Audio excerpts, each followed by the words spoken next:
Hare Krishna, Prabhuji.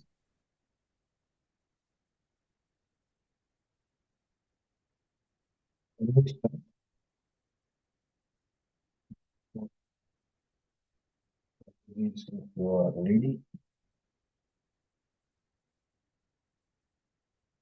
Prabhuji, your voice is breaking.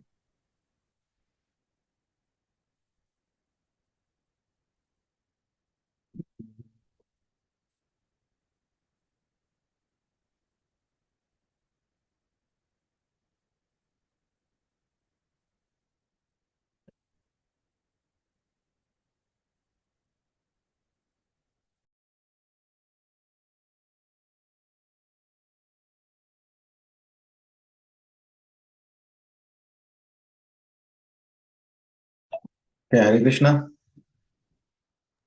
Now Hare okay? Krishna. Yes, now it's okay. Okay, so let us start. Is what we are checking for 8.14 or 15. End of the chapter. I suppose we can conclude today. So, anybody will like to share whatever you have read or understood or you want to share something from 8.15.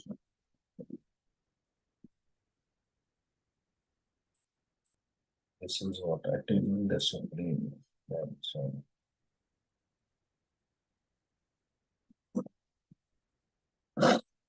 who will like to start? Anybody can start.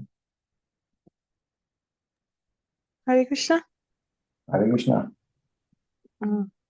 Can I start, Prabhuji? Yes, please. Hare Krishna. So, until 8.15, Krishna was telling that how, like after attaining Krishna, one never returns to to this temporary world. Then in 8.16, again Krishna is stressing the point that whoever goes to his abode, Hare Krishna.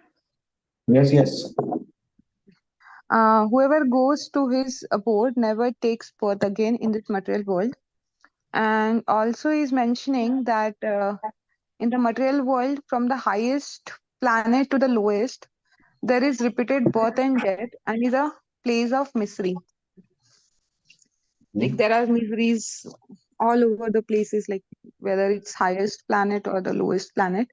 And Srila Prabhupada is also mentioning in purport that all kinds of yogis, whether karmis, jnanis, or hat yogis, they eventually attend to bhakti yoga, because without bhakti they won't be able to they can like they won't be able to attain the transcendental abode of Krishna. So bhakti yoga is very important, Krishna is mentioning. Then from 8.17 until 8.19, Brahma's life span is mentioned, like I think cycle is ages is mentioned. So Right. calculation of Brahma's life is given, and 1,000 even cycles. yeah, and even Krishna is saying that Brahma is also subjected to birth and death cycle. And according to the human calculation, 1,000 ages of सत्वर सत्वर रज न ये तो कुछ और हो गया सत्य त्रेता सतयुग त्रेता युग द्वापर युग and kali युग. So these 4 ages, when calculated in 1,000, it forms the duration of Brahma's one day, and it's the same goes for the duration of his night. So this is Right. the calculation of Brahma's life mentioned. And then 8.18, about the living entity, how they are manifested from the unmanifest state at the beginning of Brahma's day, and how at the end of the night all living entities again merges into unmanifest state is mentioned in 8.18. Then in 8.19, Srila Prabhupada is talking about the less intelligent living entity who try to remain in this and get caught up in death, like sometimes going in higher planets and sometimes coming in the lower, and how after Brahma's night fall, all are annihilated, like without like helplessly. And when Brahma dies, everyone are like all the souls are again annihilated and remain unmanifest for millions and millions of years. And when Brahma is born again, all are manifested again, and again everyone starts with the same cycle, like according to the karma, whatever they have done. So this was mentioned in 8.19.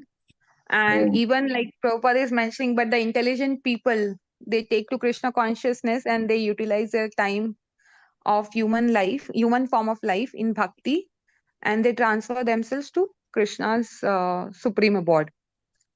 Mm. Then from 8.20 to 8.21, Krishna's supreme abode, like how the Krishna's supreme abode is discussed.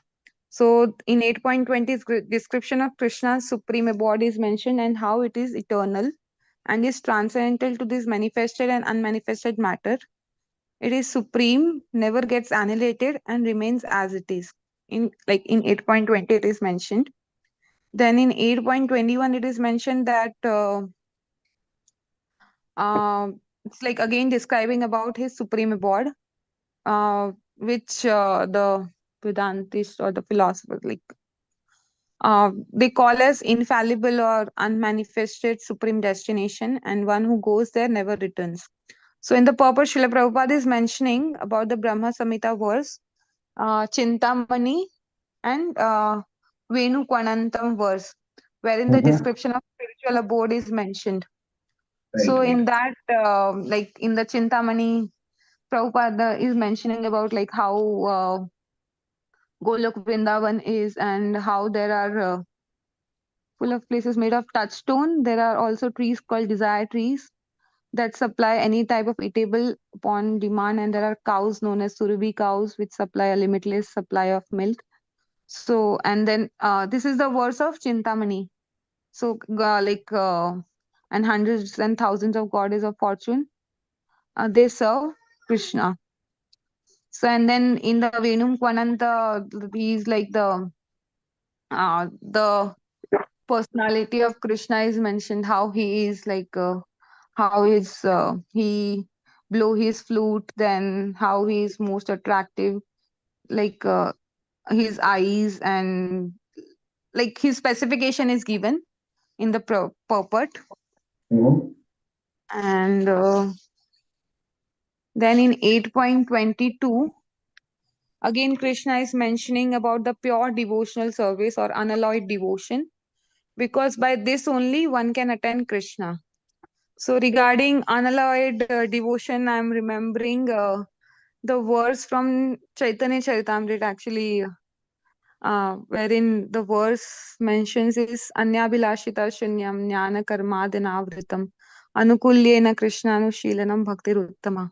So actually, when I was studying Bhakti Shastri course, that time I heard from Prabhuji's lecture that this verse is really important for the Gaudiya Vaishnavas, because Mhm. whoever wants to serve Krishna wholeheartedly, so this verse is really very important. And this verse, like every Vaishnava should know.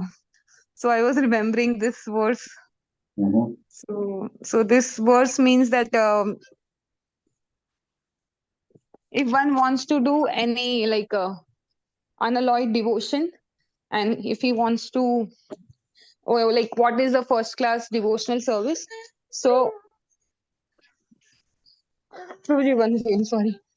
So this verse mentions that there should be no material desires, Right. then there should be no knowledge obtained by monastic philosophy, then there should be no fruitive activities involved, and we should serve Krishna favorably as Krishna desires, and it should service should be in the relationship of Krishna. So these are the characteristics of first class devotional service. So I was just remembering this, so I thought just I could share this. I think you must be knowing this verse, Roji. So, Yes. and also in this verse, Krishna is mentioning that Yeah, yeah, go ahead, the Mataji. supreme abode still he. Hare Krishna. Yes, yes. Your voice was Okay, okay. breaking. Now, okay. Now, okay, Prabhuji? Yes. Yeah, okay. So, yeah, in this verse, Krishna is also mentioning that how he is always present in supreme abode.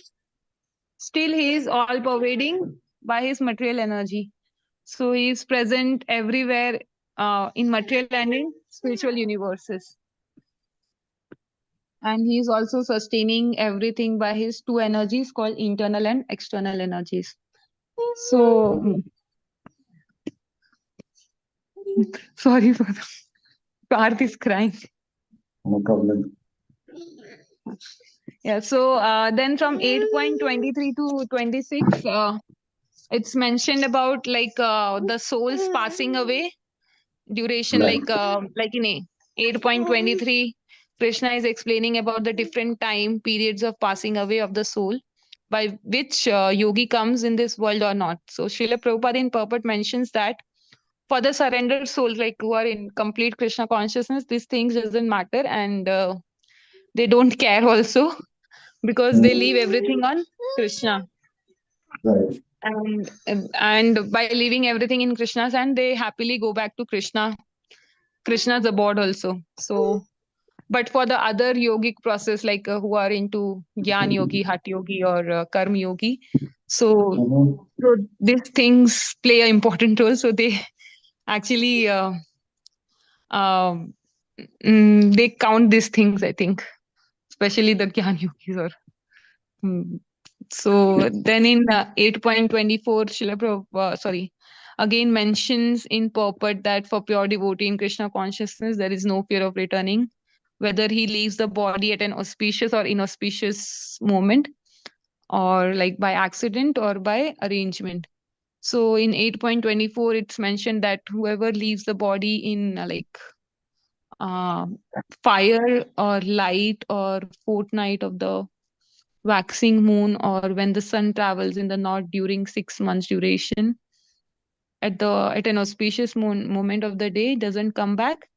And then in 8.25, uh who doesn't the soul who comes back like in smoke night, fortnight of the waning moon, or the 6 months when sun passes to the south, they reach to the moon planet, but they again come back to this material world again.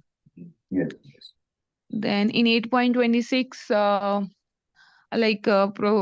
Krishna is mentioning the two ways of passing from this world, in light and in darkness. So in light, the soul doesn't come back, and in darkness, he returns to this material world. So in purport, who are fruitive laborers and philosophical speculators, they are coming and going constantly and since time immemorial. So in purport, Prabhupada is mentioning that who are fruitive laborers and philosophical speculators, they are always coming and going. Then in 8.27, Krishna is mentioning that although devotees know these two paths, still they are never bewildered. And so he is asking to always remain fixed in Krishna consciousness or devotional service. So in this, Prabhupada mentions that Yoga Yukta word is specifically important, which means that constantly engaged and forming Krishna conscious activities. Mhm. Then in 8.28, again, like now in this last verse, Krishna explains that who is in the path of devotional service, he attends everything that is the results derived from like studying the Vedas or performing sacrifices or austerities, charity, everything he gets and at the end he reaches the supreme abode of Krishna, which is eternal.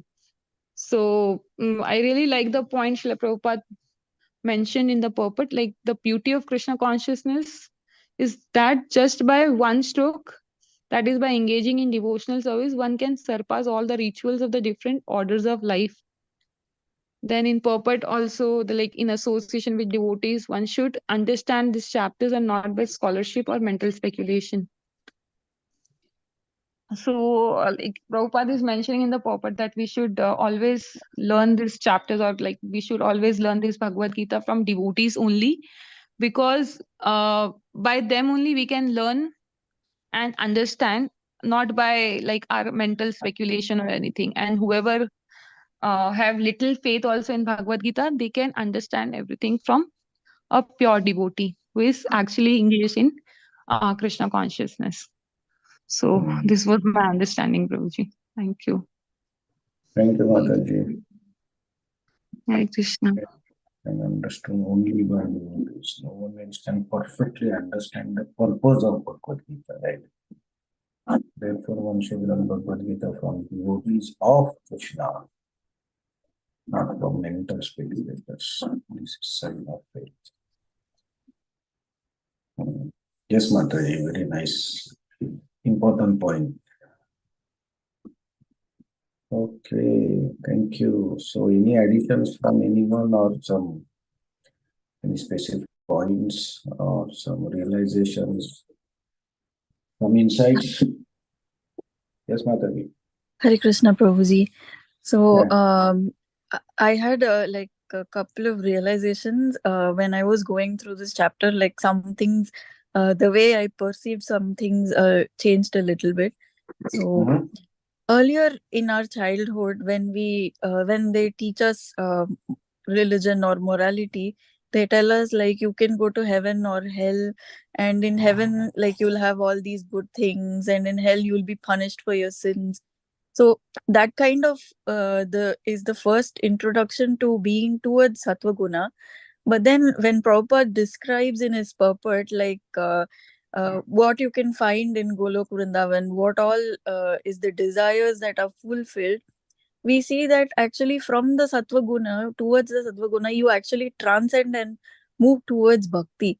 So it's more or less like as we grow, our understanding of how we should perceive devotion and how we should perceive worship towards the Lord in a higher way, and what actually we should aspire for instead of going to one of the higher planets wherein again we will be subject to this endless cycle of birth and death as per Brahma's day and night. So that was like I felt okay, this is where things change, and instead of having our desires fulfilled, it turns towards us having enjoyment with Krishna instead of being like in the higher planet and getting all our desires fulfilled and being happy. It's like being with Krishna and being happy. So this particular thing about the description of Golok Vrindavan and that purport, it gave me that feeling, Prabhuji. And also the part about being dovetailed in service. This phrase where Prabhupada says you have to be dovetailed in service. It's like whether you are intentionally or consciously trying to strive towards bhakti, if you're dovetailed in service, if you're engaged in service and the bhakti process, you automatically are kind of always engaged in him. So it's not like whether like in as they say in Bhagavatam, like even if you leave Krishna, he will always come and take you back. It's like that the service just keeps you tied to Krishna, so you are not deviated too much, at least it keeps you stabilized. So this one, and this part about them, the devotees not caring how they leave their body. It's like if you're engaged in all the other yogas, you have to do this, you have to do that, you have to do so much. But here it is purely bliss and enjoyment and appreciation of his mercy, that he is all pervading. Even though this energy that we live in is contaminated, his presence is still there for the souls that have fallen and are trying to get back to him. So that felt very nice, Prabhuji. So these are the things that I felt when I read through these purports, Prabhuji. Thank you, Prabhuji. Thank you very much. Yes, what we learn from our childhood little bit different, right? Point. Not bad. We were taught one of the important aspect. At least we know that we have to do something. So, but yeah, we correctly pointed out that something more is to that is there. Correctly. Yes, thank you, Mataji. Jayalakshmi Mataji, you want to add something? Harsha Mataji covered everything nicely, and Aarti Mataji realization is same as me. I also felt the same thing. And another thing still I want to add is the material world, how much we are suffering. Krishna nicely he's taking up, I mean, guiding us. First he is telling that how the material world is horrible, like we say, old day, birth, death, old age, disease, those things. Also the 3 times we are annihilated. That is really suffering. So just also I want to know this, the first annihilation is when at the death we are getting new body, then Brahma's end of the day we are getting. So how the jivas will be? Actually, based on our karma, we will born again when the body, when we leave the body. So we will get the, based on our karma, we will come back again, or we may go back to Krishna. But the Brahma's end of the day, Brahma, everything is annihilated. Also, end of the life of the Brahma, also everything annihilated. At that time, jivas all all jivas go back to Vishnu. Then how? Could you please explain that? Yeah, actually, this is a good point, because I was also trying to find out this. Because when Brahma's night,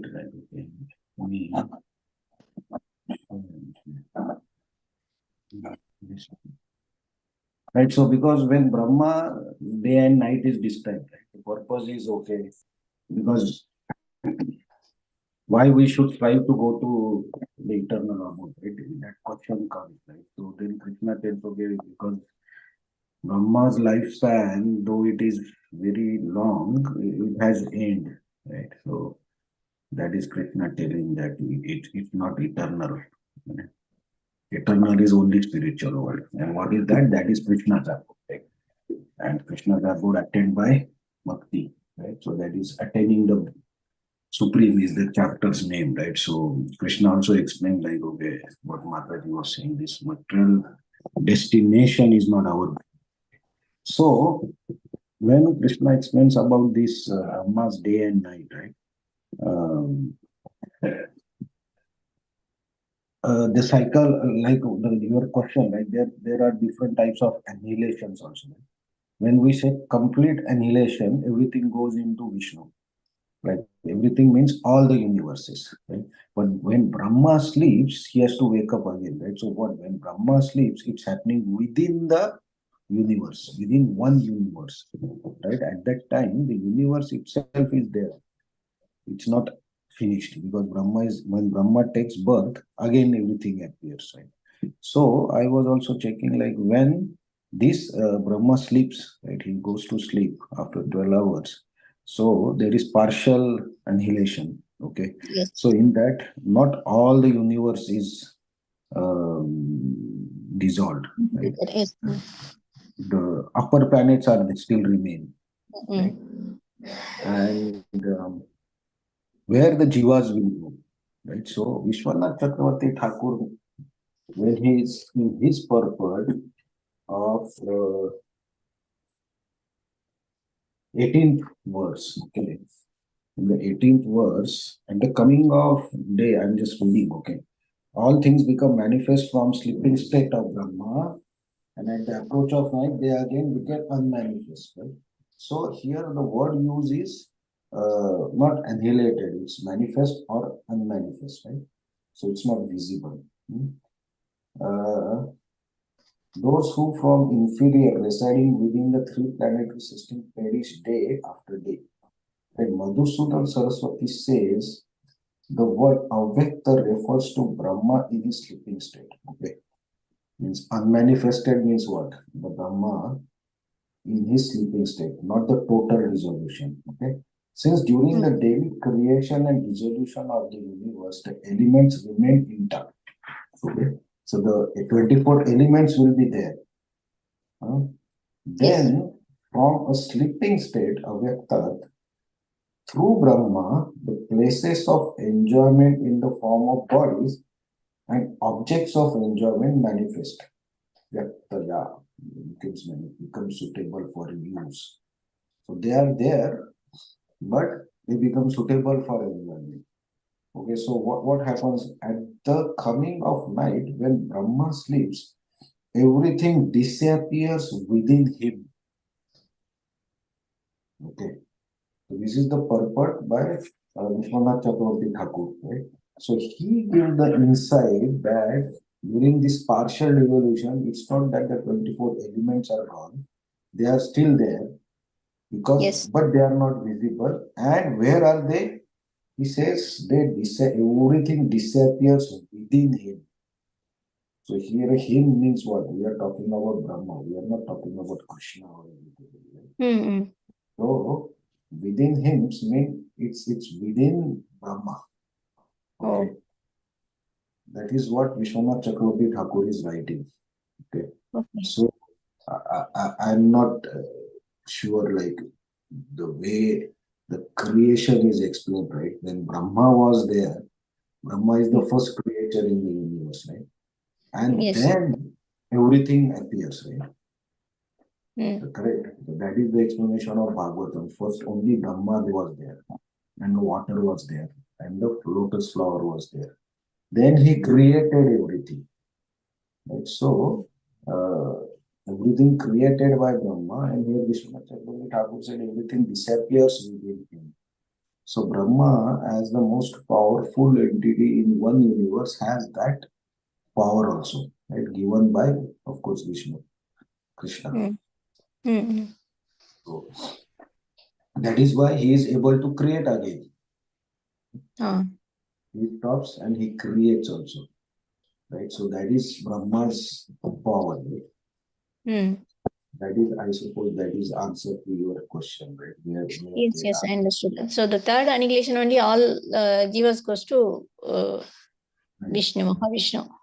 Yes. And when we say it goes to Vishnu also, it is also the sleeping state of the jivas and this material manifestation, right? So it is simple to understand is when we sleep in the night, right? When we go to bed, we sleep. So what happens actually? Everything is there. Okay. But our body is not for that using anything or enjoying anything. Yes. My phone is there, my TV is there, my laptop, everything is there, but I'm not using it. Right? So in one way, that is also partial, how to say, not dissolution, but partial unmanifested state, right? Because as a jiva, I'm sleeping in the body and I'm not using anything.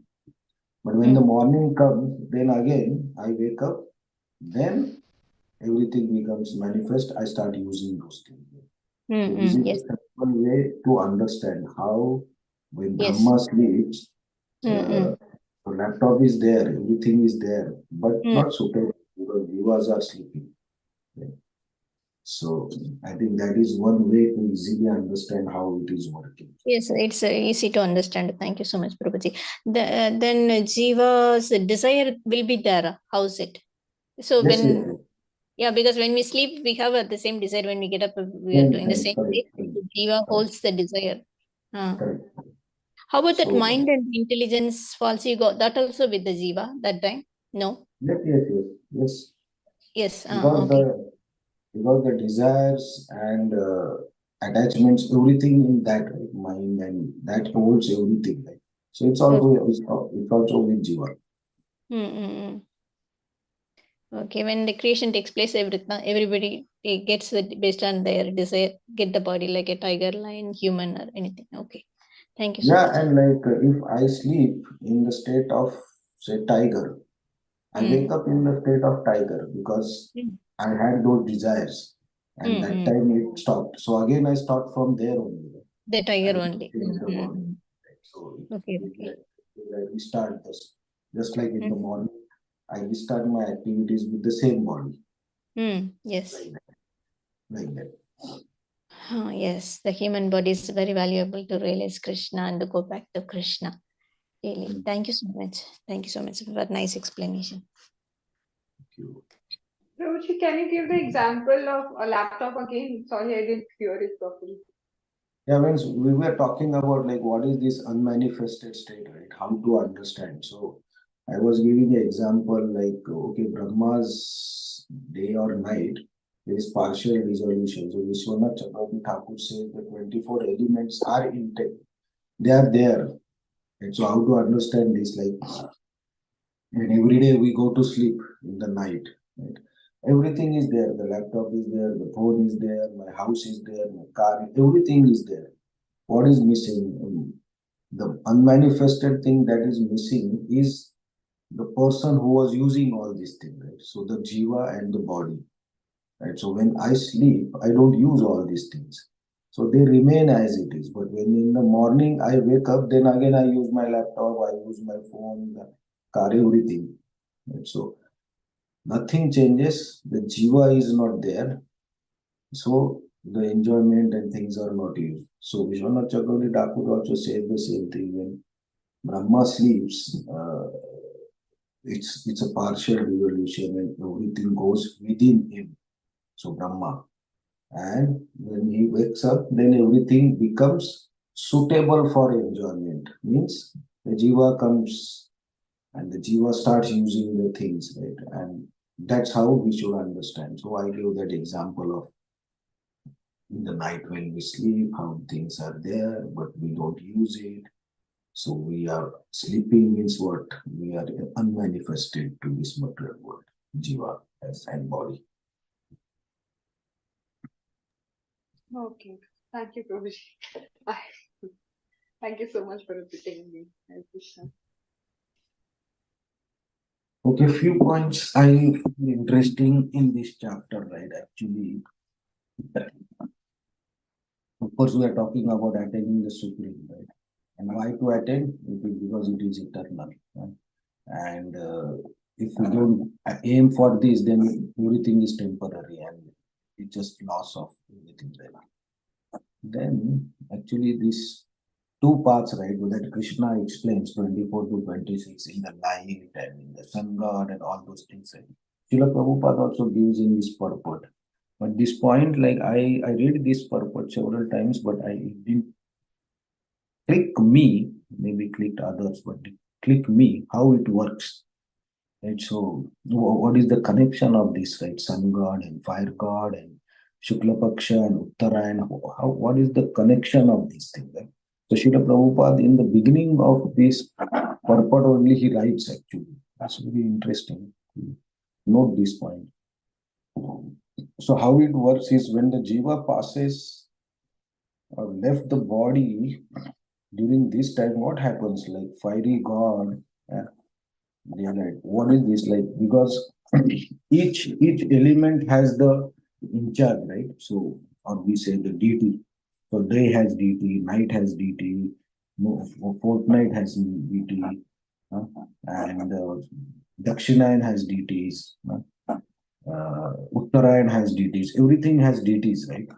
Who take care of that particular element. So if you say day, there is a deity who is taking care of that day, night, everything. So what happens when the jiva passes in this, during this time particularly, what happens? The deity who is in charge of that time or that place or with anything, he will take care of passage of soul. Okay. So this line very important. Various presiding deities who make arrangement for passage of the soul. So of course the soul will take more body with the mind and everything. Okay. But how the soul will travel is decided by these deities, these in charge. Okay, first you go here, first you go there, then ultimately you will go there. But your path will be taken care by these deities. How to understand this? These two slokas, the same applies to next also. Okay. So all these deities take care of your path. So this example I have heard one is how to understand what these deities do, right? So, for example, just imagine I'm going to visit a new office. For example, I want to go to, like yesterday, I went to one office. So what I did when I went to the office gate, first I met that security person. I told him I want to meet so and so person. He has called me. So he said, okay. So he created some gate pass or something. And then he told me, you go to reception and meet who? Meet this lady. She will tell you what to do. So what I did, then I went to that reception area. I walked there and then I told that reception person that, okay, I want to this so and so person. So then she told me, okay, you go to the 10th floor. On the 10th floor, go to the third room, number 3. There is a counter where you have to tell the name of the person. So then I went to 10th floor, then I went to that counter, then that counter I told that person, okay, this is the detail, this is why I have come here. Okay, so then he told, okay, now you go to the room number 2 where your appointment is fixed and that person will come and then you can talk. Right. So this example why I told, because these deities of day or night or Dakshina or Uttar, what they are doing the same thing. So the soul, once it leaves the body, the deity of day will tell, okay, now you came, now you left the body. Okay, so I am the in charge right now.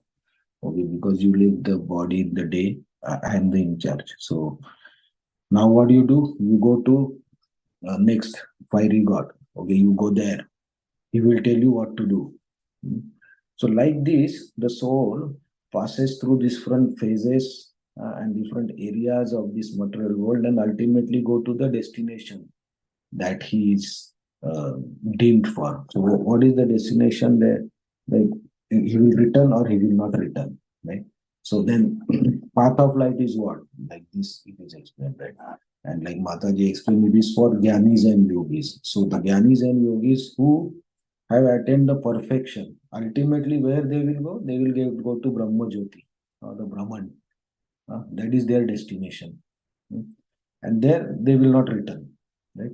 But to go there, they have to go through this process. Go to gate, go to reception, go to 10th floor, go to the counter, all this. So all these deities are doing that thing. Okay, how you will go and from where you will go. So it's not like that the soul passes from the body and it directly goes into Brahman. No, there is a process set up. All these presiding deities, they are taking care of this. Similarly, the next shloka tells about what happens if you pass from the different time period, right? So then that type of people, who are those people? They are karmis, right? So for them, the path is different, right? So if I want to meet the director, then I will go to building number 1. If I am to meet a production manager, I have to go to building number 2, like that. So if you are karmi or you are doing karma yoga, then you will go to heaven because your destination is different. You will not go to the same path. The path will be different. Right? So the building is different. People are different. So here that is explained, like dark, night, and Krishna Paksha and Dakshina, and those deities will take care of those souls. Right? So everything is when Krishna says or Bhagavatam says that in this material world everything is very well planned. There is a process, nothing works out of the process, nothing happens arbitrarily or something. No. Why it is said? Because this everything is set. When the soul comes out of the body, where it will go, how it will go, and in that only the process will also become, maybe like you have committed some sins, so you have to atone for those sins, those punishments you have to take, and then you go to the next phase. So it's a different process or different word when you leave the body and your journey starts, right? So it may be not like that you directly go to Chitragupta and wear this. There will be something, right? So I'm not sure how the sequence will be, but I'm telling you this because these 2 3 verses are very. Uh, we just if we I was also like that. I was okay. There are 2 ways of passing okay, night and day. Okay, fine. One way you don't return, one way you return. Okay, but when I heard this from Bhanu Maharaj, then I read these purports again and again, and from Vishwanath Chakravarti Thakur also, that okay, these deities are doing all this work. And so that's why these so many, we say 32 crore gods in Hindu, we say so. Yes, so we have body, uh, each part of the body has some preceding deities. Each part of the material world has preceding deities, right? So in the daytime, maybe there is one presiding deity, but there may be a deity for time, based on the time also. What time you pass, there will be another deity who will be taking care of that particular time.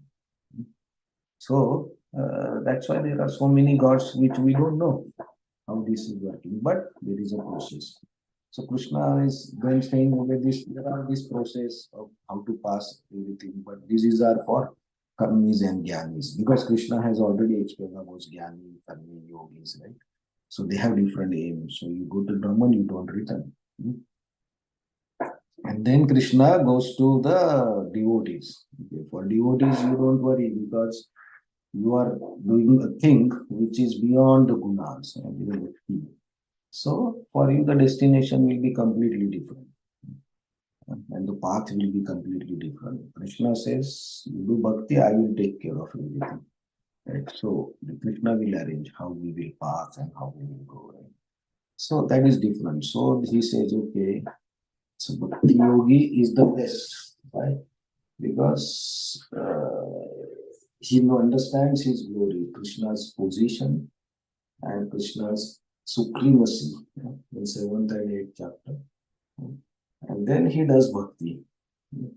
But he will go to because his path and his goal is different, right? So he's going to a position which is beyond the gunas. So all these different deities of day and night and all this, maybe they don't come into picture because they have a particular rule to follow.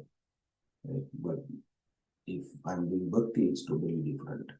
So for example, if I want to meet a production manager or a director, I come to security gate, right? And then I have to go through all these people. But if I have uh, if I know the director of the company in person, it may happen that I'm coming first time in that company, but I'm sitting in the car of the director and I'm coming with the director. So when I come with the director, all this security and all this reception does not matter. I directly go with the director into the director's room, right? Because I am contact with director. So then all these processes are bypassed, right? So this just giving an example how bhakti there will be different path, because you are directly working with Krishna, right? So he will take care. So that director, I am sitting in the car of director. So he will tell, oh, this person is with me, no need of any process. I'm taking with me. You don't create security pass, nothing required. Is my person. Finish. Then nobody says anything in the company. Right? Similarly, if you work for Krishna, Krishna takes care of everything. Okay, I just wanted to add these few observations. Right? I hope it helps you also to remember how this material world functioning. Okay. Any other Hare points? Krishna, thank you so much, Prabhuji. Really nicely explained everything. I had the doubt, like I was just reading Bhagavad Gita and I just noted the point. So I really wanted the explanation regarding this verses. And one more thing got cleared, that in this, like mentioned that who quits the body comes and doesn't come back. So it's regarding the uh, Brahma Jyoti they are talking about. Because after reaching to Brahma Jyoti also they again fall down to the material world. So I understood this point also. Yes. Yeah, so this point got clarified. Thank you so much, Prabhuji.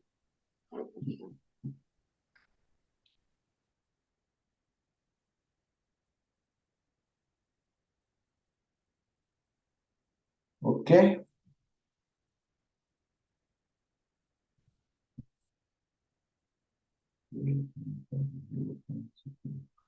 Okay, thank you very much. So next time we will start chapter 9, maybe first 15 to 16 verses. Okay? 1 to 16 verses. Okay, yes. Thank you so much. Nice Thank explanation. you. So Thank you so much. Hare Krishna.